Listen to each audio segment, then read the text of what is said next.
にちは。発酵調味料教室シンプルブルーライフの早川です。このチャンネルでは発酵食などの食に関する知識や、食と健康に関するお話、そういったことをテーマに、いろんなお話をさせていただいております。チャンネル登録がですね、まだの方はぜひ最初に登録しておいていただくと他の動画も見やすいかと思いますので、ぜひよろしくお願いいたします。今日はですね、味噌の話をしていこうと思うんですけれども、今日はこの味噌マップ、全国味噌マップっていうのをちょっと書いてみました。ちょっと書いてみてですね、非常にこの絵心のなさっていうのがもう露呈している状態なんですけれども、そのあたりをちょっと気にしないでいただいて、一応これがですね、日本地図の絵です。これが日本地図です。北海道で、本州で、四国、九州という絵になってます。なので、そこちょっと最初ですね、パッと見、わからないかもしれないので、一応説明しておくと、これ日本地図の絵です。はい。でですね、この日本地図の中で、各地、全国各地でどんな味噌が作られているのかっていうのを地図に表してみたわけなんですね。味噌というのは一口に味噌といってもですね、本当にいろんな種類があって、全国各地で、たくさんの種類の味噌が作られているんですけれども、その中でも代表的なお味噌、有名なお味噌ですね、そういったものをちょっと書き出しております。で、味噌が、どういうふうに分類されるのかっていうのはですね、明確に決まっているわけではないんですけれども、大まかにですね、米味噌、麦味噌、豆味噌、この3種類に分けることができます。どういうふうに分けているのかというとですね、これは主に原料の麹の違いによる分類ですね。米麹を使っていたら米味噌、麦麹を使っていたら麦味噌、豆麹を使っていれば豆味噌という分類になっています。で、この3つの分類以外にもですね、色によって分類される場合、白味噌とか泡味噌とか赤味噌っていうように色によって分類されるものもありますし、あとは味ですね、塩分とお塩とこの麹の具合、割合ですね、割合によって、甘口味噌なのか甘味噌なのか辛味噌なのか、そういった味による分類なんかもあります。でこれ見ていただくとですね、だいたいその土地の名前がついている味噌っていうのが、ほとんどになっていまして、要はですね、その同じ日本でも、気候の違いとか文化の違いとか、いろんな要素が絡み合って、それぞれの、地方によって特色がある、味噌ができているということなので、地域名がですねついているものが多くなっています。でこの、地図見ていただくとですね、この何も書いていないところですね、何も書いていないところがこの米味噌が普及しているところで、この緑色の斜線が引いてある部分、この部分が麦味噌が主に普及している部分、地域ですね。で、この赤い部分、赤い斜線の部分は豆味噌が普及している地域ということになっています。なのでですね、全国的に見ると、米味噌が一般的、大体どこも米味噌っていうのが多いんですけれども、一部の地域、特定の地域では麦味噌とか豆味噌が多いということになっています。でですね、順番に、その特徴なんかを、少し解説していこうと思うんですけども、まずはこの北海道ですよね。北海道味噌というものがあります。北海道味噌はですね、やっぱり昔からこの北海道っていうのはこの辺りの佐渡とか新潟ですね、新潟の辺りと交流があったので、どっちかというとこの越後味噌に近い感じ、似たような感じのお味噌になっています。色的には赤い色をしていて、で味的には、若干辛め、中辛ぐらいの味っていうのがこの北海道味噌ですね。で北海道味噌と、似たような感じの味噌に越後味噌、新潟の越後味噌とか、佐渡島ですね、佐渡島の佐渡味噌なんていうものがあります。でこの越後味噌っていうのはですね、非常に特徴的な部分があって、何かというとですね、やっぱ新潟っていうと米どころですよね。なのでその米をこう前面に出したいっていう思いが強いせいか、この越後味噌っていうのはですね、この米粒の丸いままを使うっていうのが特徴です。なので米粒のこの丸い状態が味噌になってまだ残ってるんですね。なので、その越後味噌を使って味噌汁なんかを作ると、この米の粒がプカーって浮いてくるみたいなことがあります。そのポカーってこの米粒が浮いてくるのが越後味噌の特徴というふうに言えますね。でそして続いて、秋田味噌とか津軽味噌とかもありますけれども、続いて東北で有名なのがこのやっぱり仙台味噌ですよね。仙台味噌は、宮城県を主に、生産されているんですけども、この仙台味噌というのはですね、その発祥が、戦国時代の伊達政宗ですね。伊達政宗が、広めたというふうに、言われていまして、戦争で勝つためには味噌が重要だっていうことを説いたのがこの伊達政宗なんですね。で伊達政宗がですね、こう味噌を兵糧用に作った、ただ単にその食べるとかその貴族とかのですね、贅沢な食べ物っていうだけじゃなくって、兵糧用に味噌を利用したっていうのが、特徴的な仙台味噌の発祥なんですね。で伊達政宗はですね、非常にこの、味噌を使って味噌戦術みたいなので、戦に勝っていったという歴史もあったりして、でかつですね、伊達政宗は日本で初めての味噌工場っていうのを作った人でもあるんですね。その味噌工場のことをお塩素蔵と言うんですけれども、今もですね、これ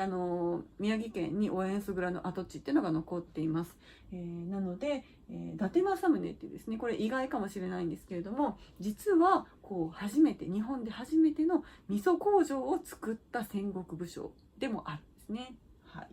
ということで、その伊達政宗が作った、仙台味噌っていうのは、今でも受け継がれていて、特徴味的にはですね、辛口の味噌です。で辛口で色も濃い、赤味噌ですね。この仙台味噌っていうのは非常に美味しいです。私はすごくおすすめですね。あんまり甘い味噌が好きじゃないっていう方はこの仙台味噌を食べていただくと、辛くて、なんていうんですかね、ちょっと大人の味みたいな感じですかね。はい。ということで次はですね、信州味噌ですね。この真ん中あたりに長野県がありますが、そのあたりで作られる信州味噌っていうのがあります。この信州味噌はですね、この仙台味噌と同じで戦国武将の武田信玄が広めたというふうに言われているんですけれども、味的にはすごく、一般的な味、ポピュラーな味ですね。全国的に非常に普及しているのがこの信州味噌という味噌です。色的には、淡い色をしていて、で味的にはちょっと辛めの味っていうのが、信州味噌ですね。信州味噌っていうのは全国どこに行っても買うことができて、非常に手に入れやすくて一般的な誰でも食べたことがあるような味、それが信州味噌ということになります。若干酸味があったりする香りがしているお味噌ですね。はい。続いてですね、今度は江戸甘味噌、こちらですね。これは江戸と言っているので、東京で、よく製造されているお味噌ですね。でこの江戸甘味噌も結構特徴的で、これはすっごいおすすめの美味しい味噌なんですけども、仙台味噌とは逆で甘いです。すごく甘い。味は甘いんです。なんですけれども色は濃いという、ちょっとですね非常に珍しい感じのお味噌ですよね。その江戸甘味噌を作るためには作り方もちょっと独特でして、まずですね、大豆をすごく長い間蒸していきます。いっぱい時間をかけてゆっくり蒸していっ、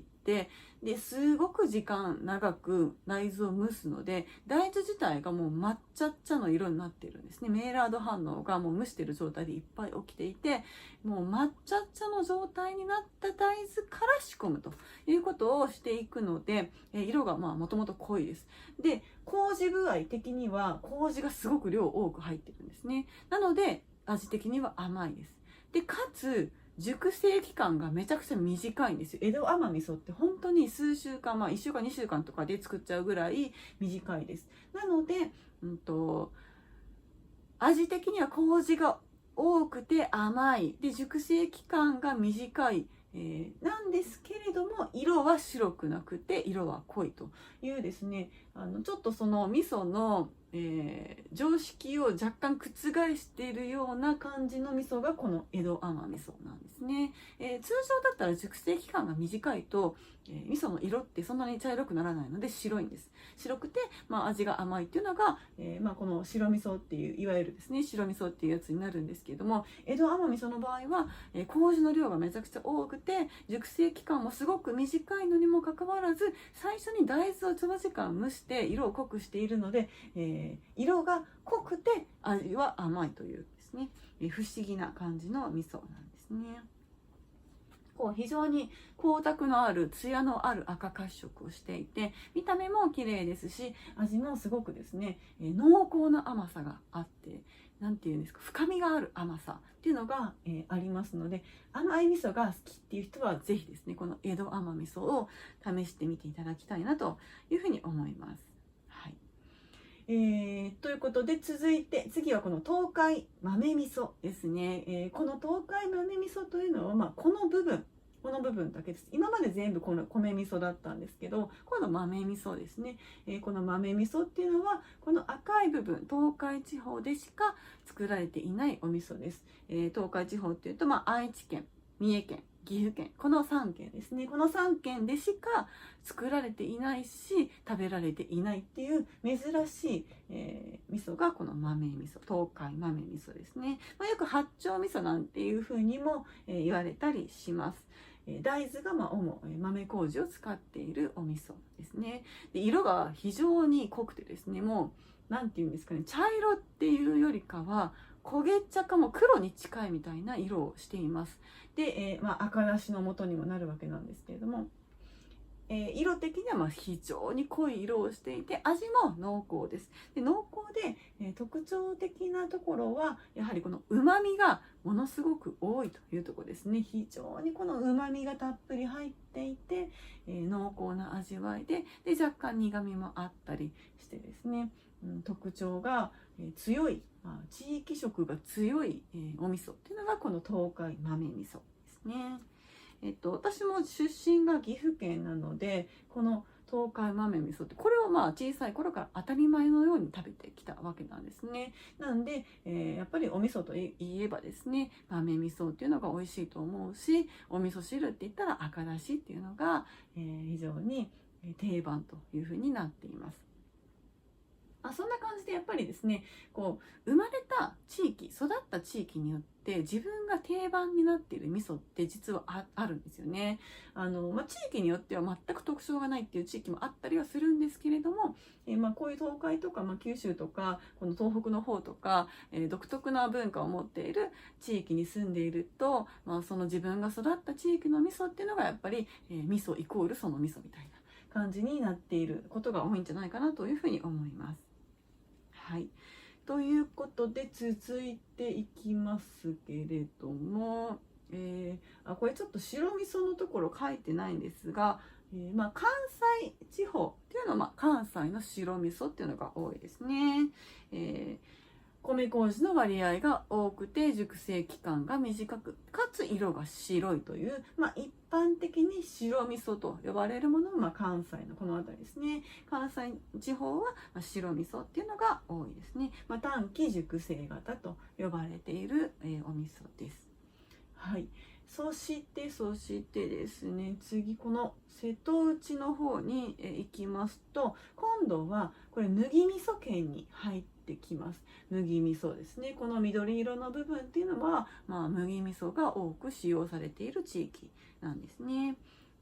でその中でも、九州とこの瀬戸内の方では若干こう違っていてですね、この瀬戸内麦味噌っていうのは、愛媛県とかも含めてですね、山口、広島、この辺りで、よく製造されている、味噌ですね。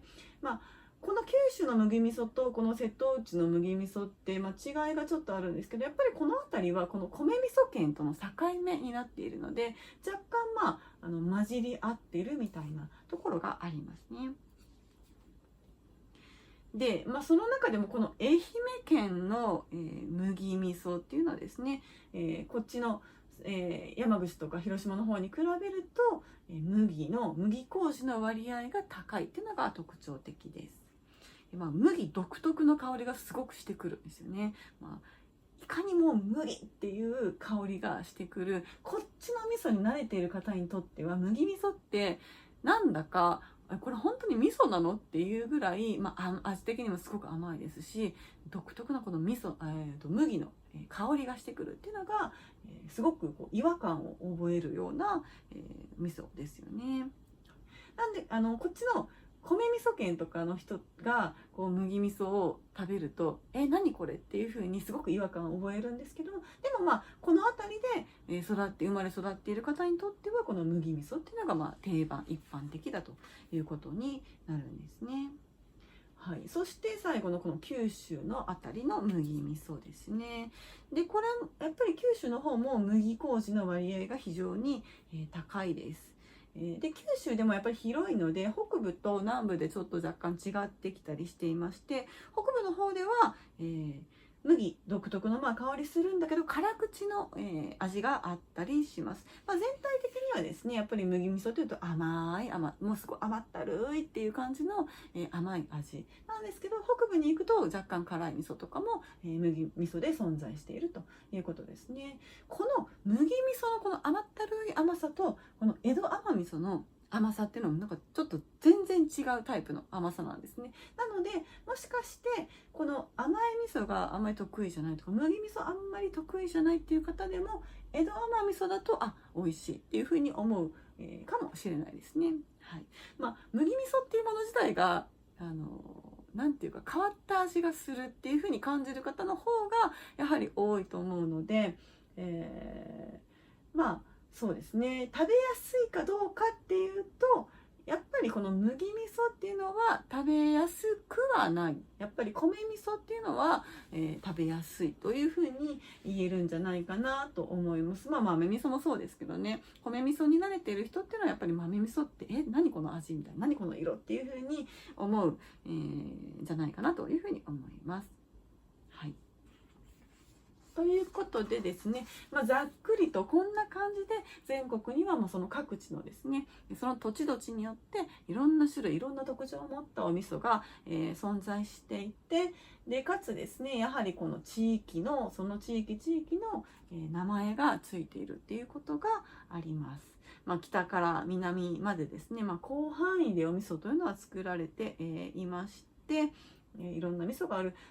でいろんな味噌あるんですけれども、その種類、原料の分類でいう種類でいうとやっぱり米味噌っていうのが一般的なんですね。この地図を見て、これ日本地図ですね、地図を見ていただいても分かると思うんですけれども、米味噌が占める範囲が非常に多いです。8割9割が米味噌、あとの一部の地域で麦味噌とか豆味噌があると、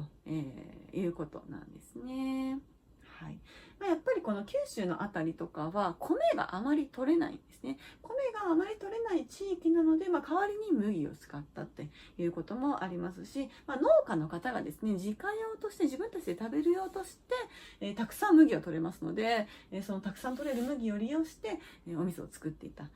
いわゆるこの田舎味噌と呼ばれるものですね。そういったものが、麦味噌の元々ということになります。で麦味噌も一応ですね、この全国的には製造されてはいるんですけども、やっぱり主に作られているのはこの地域、関東のちょっと北部の方では作られていたりするんですけども、主に麦味噌っていうのはこの地域ですね。で最後この東海豆味噌ですけれども、これはもう本当におそらくこの地域でしか作られていない、他の地域でも作っている人いるかもしれないんですけども、よっぽどマニアックな人ですね、作ってもそんなに売れないんじゃないかなと思います。やっぱりこの地域の人が、主に消費しているお味噌ですね。でこの豆味噌っていうのは作り方非常に、変わっていまして、普通の、米味噌を仕込むやり方とは全く違うやり方、全然別のやり方をするんですね。ざっくりどういうやり方かっていうとですね、味噌玉っていう玉を作ります。その豆麹をこうギュッとこう丸めて玉にしたような味噌玉っていうのを作って、それはその大豆を蒸して丸く球状にしたものなんですけども、それに、種麹をこう振りかけていくっていうもの、が、豆味噌の味噌玉なんですが、その味噌玉を作って、でそこにですね、香煎っていう大豆とか麦をちょっといって香りを出したようなものをこう振りかけていきます。まぶしていきます。でそれをまぶして加えて、仕込んでいくっていうやり方をするのがこの豆味噌、東海豆味噌なんですね。しかも熟成期間が非常に長いです。だいたい3年間ぐらい熟成させます。味噌って種類によって、江戸甘味噌とかは、数週間とかですし、この関西の書いてないですけど、白味噌とかも数ヶ月3ヶ月とか、それぐらいで、あと一般的な米味噌っていうのはだいたい1年ぐらいとか半年ぐらいとか、それぐらいなんですけれども、この豆味噌っていうのはほぼほぼ3年熟成させます。なので、その熟成期間の長さっていうところも、非常に、特徴がありますよね。はい。ということで、こんな感じでですね、こう日本全国こう北から南まで、その地域によっていろんな種類のお味噌が作られているんだよっていうことをですね、ちょっと今日は絵を描いて、説明をしてみました。日本地図ですね、こんな感じに、私が描くとなります。はい、では、今回の動画は以上となります。今回の動画も気に入っていただけましたら、ぜひチャンネル登録よろしくお願いいたします。あと動画のタイトル欄タップしていただきますと、お味噌についてもっと詳しく、知りたい方向けにですね、動画で学べる発酵食講座っていうのがありますので、そちらも興味がある方はぜひ見てみてください。ということで、また次回の動画でお会いしましょう。さようなら。